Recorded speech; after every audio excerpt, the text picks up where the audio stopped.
just let me hold it. And I just held it and I smelled it. And I said, can we not do the hand gestures and the holding and smelling cut thing? it out. Oh my God. Well, what's up, guys? It's Daniel from Arms Family Homestead, and I'm back at the pond. I'm not sure how many pond videos you guys are going to be interested in watching, but they just keep getting tons of views, and everybody seems to love it. And everywhere I go, people are asking about the pond. I'm like, it's kind of just a muddy desert. It's not much of a pond, but it's sparked interest in a lot of people. So I guess we'll start on another pond video. I'm going to pick up where I left off yesterday. I was very frustrated when I left this. Couldn't get the pump to pump, but I think it was really everything that was in the swamp here, in my swamp hole, was all just nasty, gooey mush. And I think it was clogging up the filter that's on the end of that intake suction hose. So we're going to try again. And I know it's been overnight for me, but a couple days for you guys. But overnight, this hole filled back up with water. I'm going to try to get it pumped out. And I've told you guys I wanted to bring the skid steer over here and start doing some work, because we've got a nasty, muddy mess. And this side of the pond appears to have a lot more muck that has settled in on it than most of that side did. There was some deep spots over there, don't get me wrong, but there's some stuff over here. So I'm going to try my best not to get completely covered in mud today. Didn't exactly wear muddy pond clothes over here, because my intention was not to fire up the pump. Mostly because I didn't think there'd be this much water in the hole. But it's full. So I need to get more water out. And I will say this, when this thing wouldn't pump the other day, I just don't think I was getting good enough suction. I primed the pump multiple times. I put water in this, and I can see it's pulling water because it's muddy, just not all the way.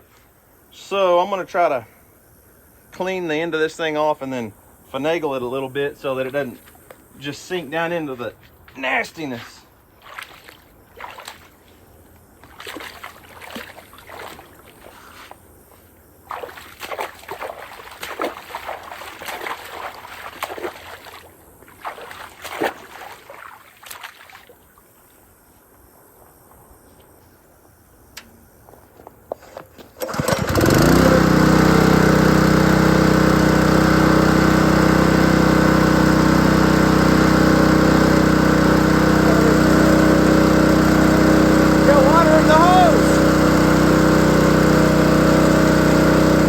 Water in the hose. So frustrated yesterday. One pull on the pump, boom, fires right up, starts pumping water.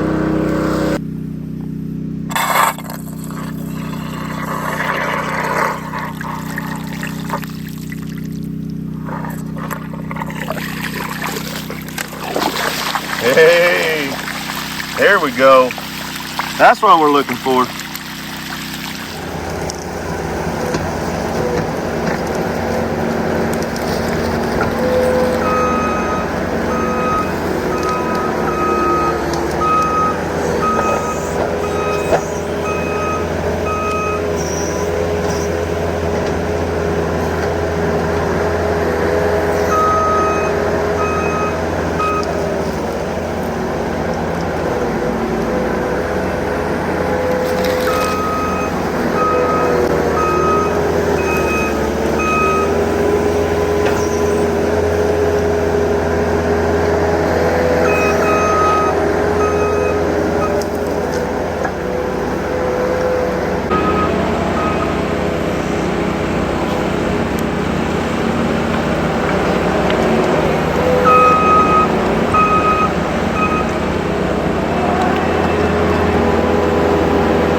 Well, I think I'm going to call it quits there for today. Got the swamp hole drained out one more time. I'm glad that pump's working.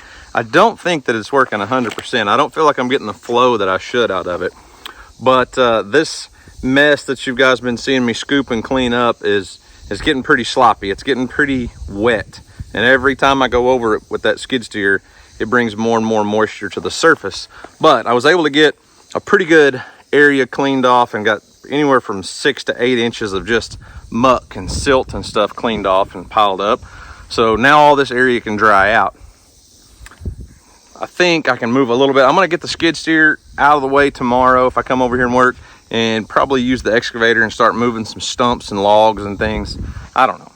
I always say I have plans for the next day, and then I do something totally different. But as you can see, it's getting late in the day. I got a late start on the day, and my wife just texted and said she has dinner plans at 6:30, and I think she would like for me to come. So I better go. But the reason I got a late start on the day is I had to go to a funeral today. DJ and I went to a funeral.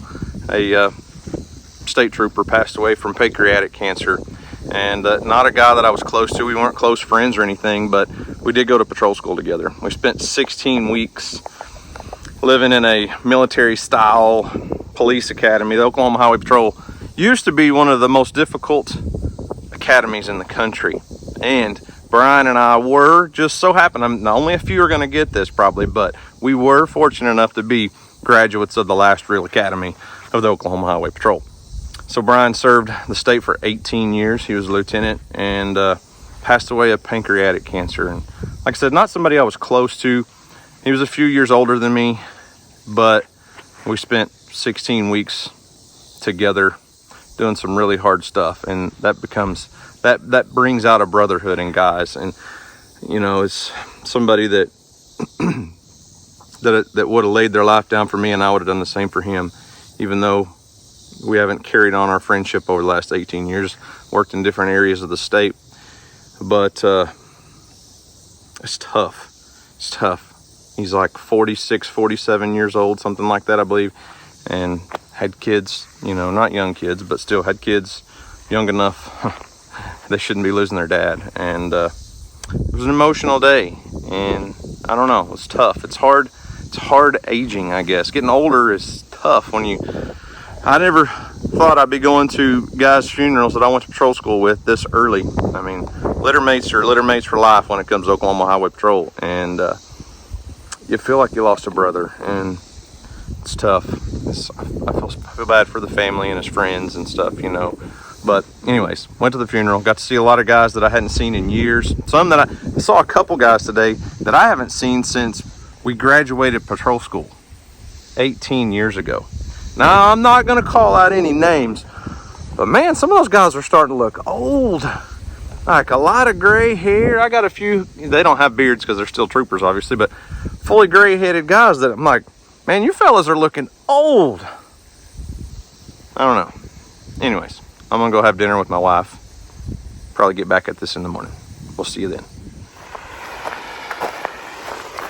What the heck did you just say? So I need a sweatshirt. It's cold. You're wrong. Feel my hands. Kelsey, come on. Come on. Kelsey's not a fan of the bridge. Come on. Oh. Well, she's getting better. The other day, she did not want to cross the bridge. She's going to get across as fast as she can today, though. All right. We're 1 week out from the Bison View 5K. This will actually be my wife's first official 5K, like sanctioned race. We did one at our gym a while back. Hey, look what I found. Squirrel. Got distracted by a turkey feather. Look at there. That's probably one of our turkeys. Don't you dare. To be still. You don't have a cowboy hat, so Ow. Here you go. Oh. Anyways, as I was saying before I was rudely interrupted by a turkey feather, 1 week out from a 5K race. So we'll put some miles in this morning. We brought the dogs. Got about a half mile walk, warm-up walk, I guess, down our gravel driveway out to the paved road. And then I think we're probably going to do like, I don't know, 5-6 miles, something like that. I'm going to go back home if that's what you're doing. Oh. Now. I thought we were preparing for race day. No need to double it. Oh, okay. Anyways, I don't know how far we're gonna run. I guess until DJ says we're done.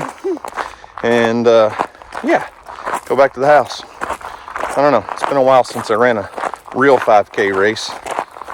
But I think I'm gonna win this weekend. Out of my friends, well, next weekend, out of my friends group, out of the 4 of us that are signed up, I'm probably going to win. Not going to beat all the rest of the people, though. I'm okay with that. You beating us. You're okay with just finishing the race, right? That's right. I mean, not completely, but I'm not going to come in last.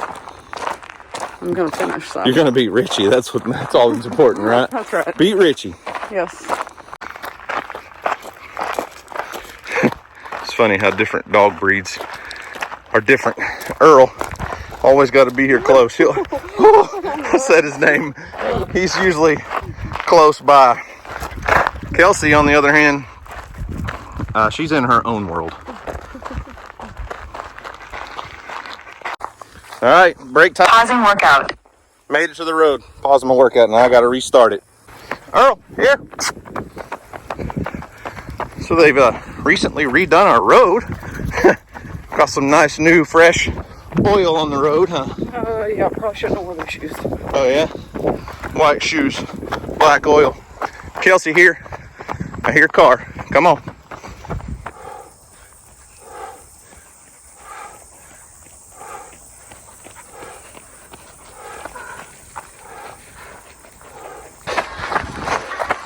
Are you running to Kid Rock? Yep. Kid Rock, huh? Okay. I'm from the 2000s.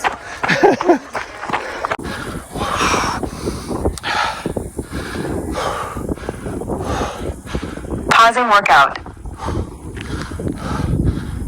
Resuming workout.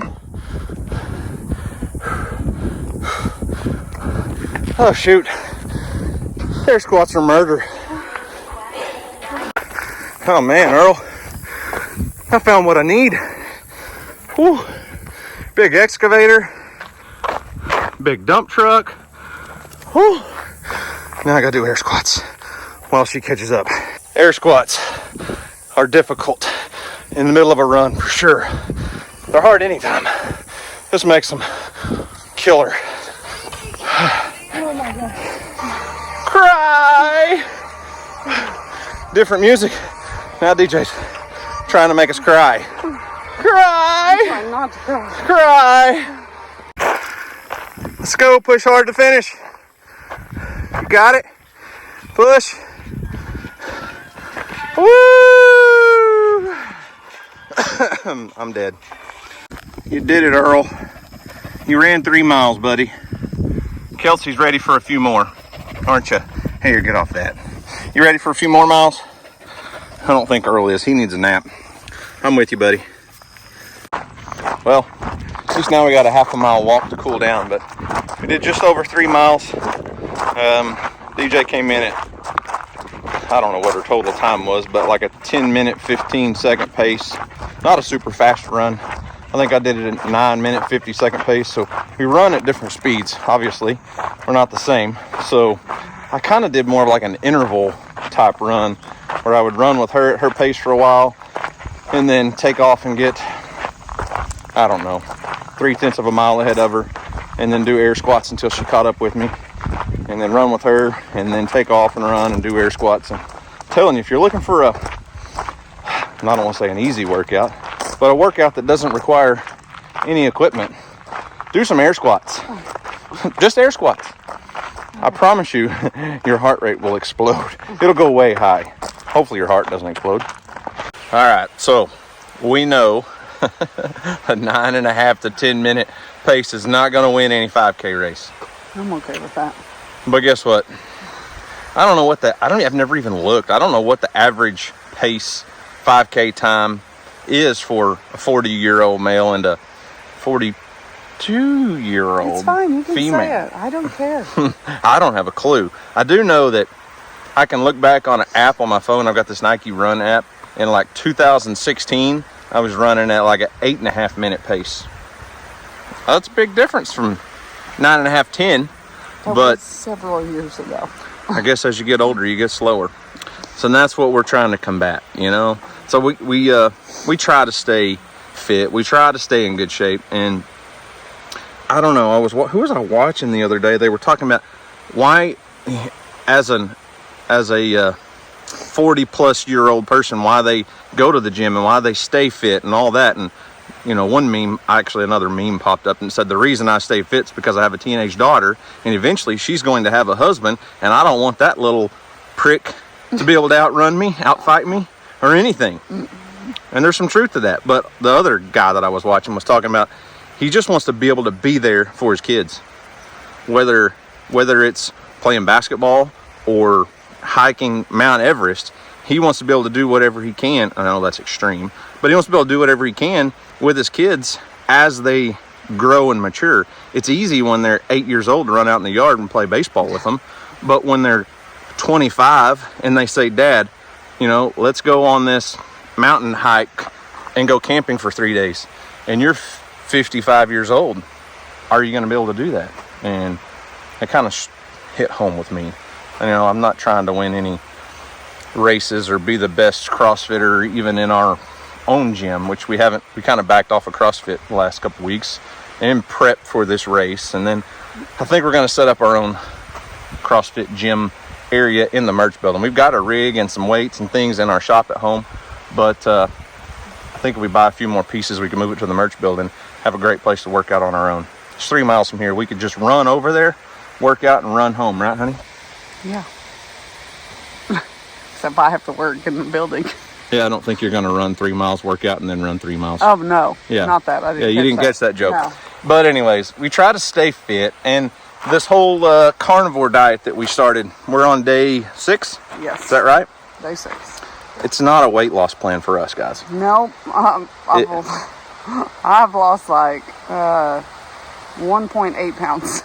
Well, I'm down about 6, but it's not. We're not doing it for weight loss. No. We're doing it because it's hard, because it's challenging. It's a mental challenge, and there's no doubt. There's a lot of health benefits to it, and I'm not a health expert, and we're not going to do carnivore long term. Like it's like a reset for your body. You know, we eat so much processed food and junk all the time. You don't even realize it until you stop eating it, and then every 45 minutes you're like, I need some chips, I need some crackers, I need some fruit, I need something, you know. You don't realize how much you're putting into your body until you stop. So the carnivore thing, what do you think? Is it hard for you? Is it easy? Very hard for me. Hang on. Sorry, Mom got distracted by Kelsey. Yeah. All right, tell us about your carnivore adventure so far. What do you think? Day 4, I struggled big time. I would just go to the ice box and just look, and like I would say 80% of the stuff in there I don't eat on a normal basis, but I wanted it all.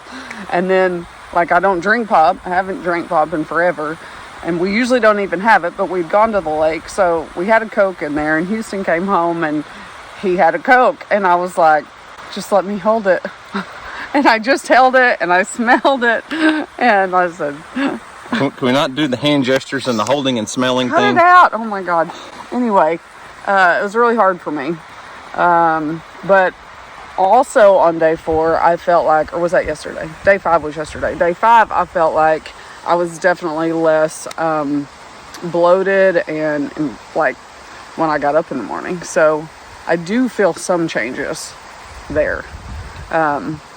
I have noticed eating all the different meats that once I start getting full, I kind of get this gag reflex, and then I'm done. Like, I don't know. That's your body telling you that's enough. I guess. And it's weird. It is weird. It's weird only eating meat and eggs. It is different. And like I said, we don't plan on doing it long term. We're not saying it's the right meal plan for everybody. I want to say this. Don't tell us in the comments we don't need to be on a diet. We're not dieting. We're not dieting to lose weight. Listen, I know there's a billion different things out there, but everyone is on a diet. Like whatever you eat is your diet. Yes. So we're on a carnivore meal plan. Yes. In a sense. I have never dieted. No, I don't feel the need to diet to lose weight, but it is a mentally challenging thing to do. And I challenge people all the time to do something hard. I'll say that all the time on stuff when I post it. Did you do something hard today? And it's usually after a hard workout or something, but I don't know. It's interesting. I have not fought the cravings the way DJ's had to fight the cravings. There's 5 of us that are doing this all together, and we had dinner together last night at a barbecue restaurant because it's full of meat, and everyone there was pretty much sharing their experiences with cravings. See, that's how they feel. Kelsey. They're all snappy and grouchy. Me and my brother. Hey, that's good. That's enough. Oh, you're really wet. Settle. She's not going to settle. No. Anyways, yeah, no, DJ and Dusty. My brother and I are struggling the most with sugar, which is crazy to me because I am not a big sugar eater.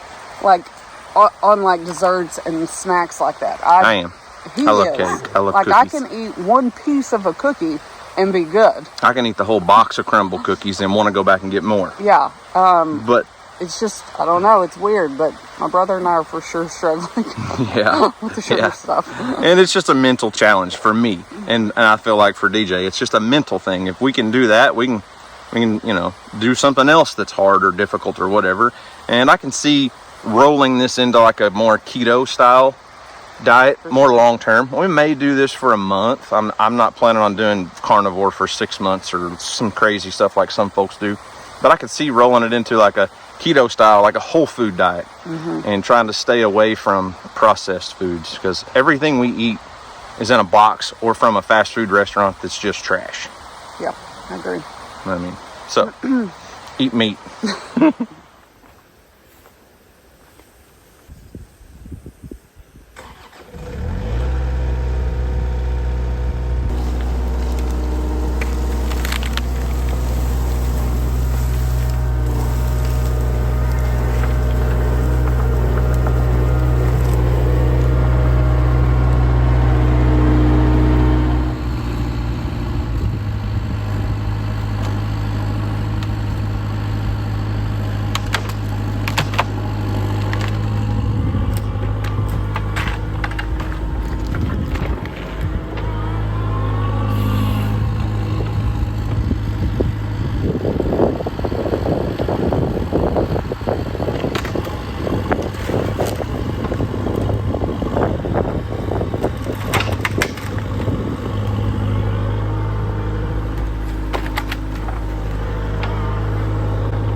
All right, shameless plug time. Not sponsored. Not sponsored, I promise. Just a brother-in-law deal. When you're out here working and you're on a carnivore diet and you need a snack, what I really want is a Snickers and a Coke. Here's what I have, though. A Cross Timbers Bison beef stick. Brother-in-law plug. So, Dusty and Marissa from Cross Timbers Bison sell these on their website. I'll leave a link. CrossTimbersBison.com. They've got all kinds of different flavors and jerky and snack sticks. Bison. It's all bison. All their bison that they raise. I'm not sure how you get into the package. You're supposed to eat it plastic and all. I don't know. It says it's all natural. Is it an edible wrapper? Dang, Dusty. I couldn't even get into the thing. Hold on. Stand by. Let's try the bottom. So if you buy these from Dusty, be sure and tell him the wrapper, the package is hard to get into. And you have to eat the plastic to try it. Come on, Dusty. I don't have a pocket knife on me, and I can't get into your snack stick. Maybe that helicopter pilot has a knife on him. I'm over here in my running shorts, so I don't have a pocket knife. We're gonna try this thing, I promise. May have to eat all the plastic wrapper. Hey, high quality wrapper right there. There's no shortcuts on that. Look at that meat stick. Tastes like a buffalo. Try them. Cross Timbers Bison. Go check out their website. If nothing else, go check them out on YouTube and tell them Daniel said their wrappers are high quality. But on a more serious note, everything's going well today. I really want to burn these piles of sticks that I'm piling up. When we get ready to rebuild the pond, actually after the pond is rebuilt and we start adding structure, a lot of folks have said I need to save these and just reuse them. But why? They're 35-year-old trees that are half rotted. We're going to be clearing out a bunch of timber anyways, so we'll just add new timber, add new structure. I'm going to put in a lot of boulders and gravel and pretty much everything I can think of to use for structure. But anyways, probably going to burn those piles. Not today. Just don't have time to do that. Houston's got a football game later I've got to get to, and I don't want to start a fire and not be able to watch it. So I'm going to get the skid steer, do some more cleaning. This has dried tremendously just overnight. It was very slick and muddy yesterday. In other news though, the swamp has refilled again. So I'm going to test my luck with the pump. I know I said everything's going great today. This will probably be the one thing that ruins that for me, and I'll end up down there stuck in a mud hole wading around knee deep instead of out here where I can actually get something done. Oh well, let's fire it up and see what happens. Watch this. I love this little Honda engine. It's not been started since yesterday, right? You believe me, I wouldn't lie to you. Oh, come on. There you go.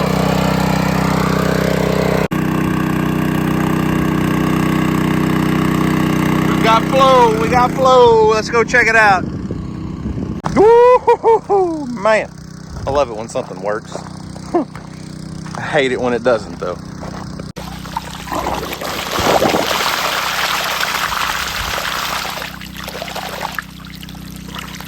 Keep coming, baby. Keep coming. What happened? Ah, there we go. We're flowing.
So it's really, really easy to tell when I get to a point where there's too much moisture in the ground and I need to let it dry out a little longer.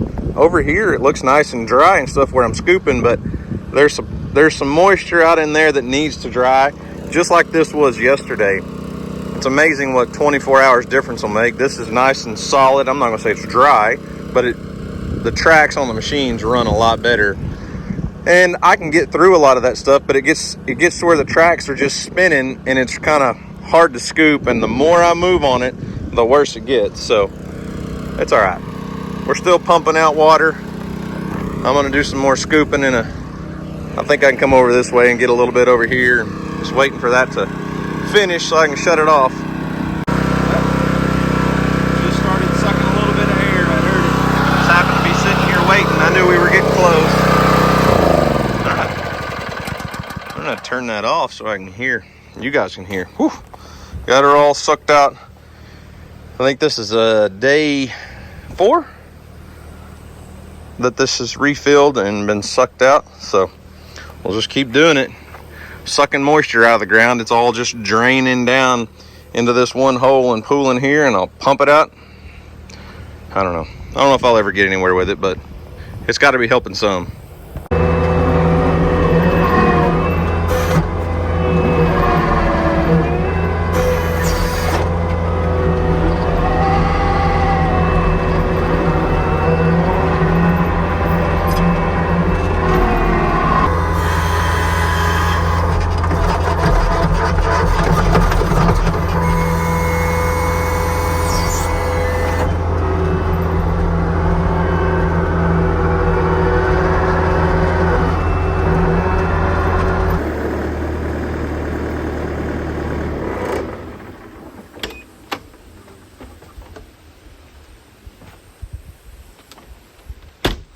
Well, I feel like that's a pretty good stopping point for today.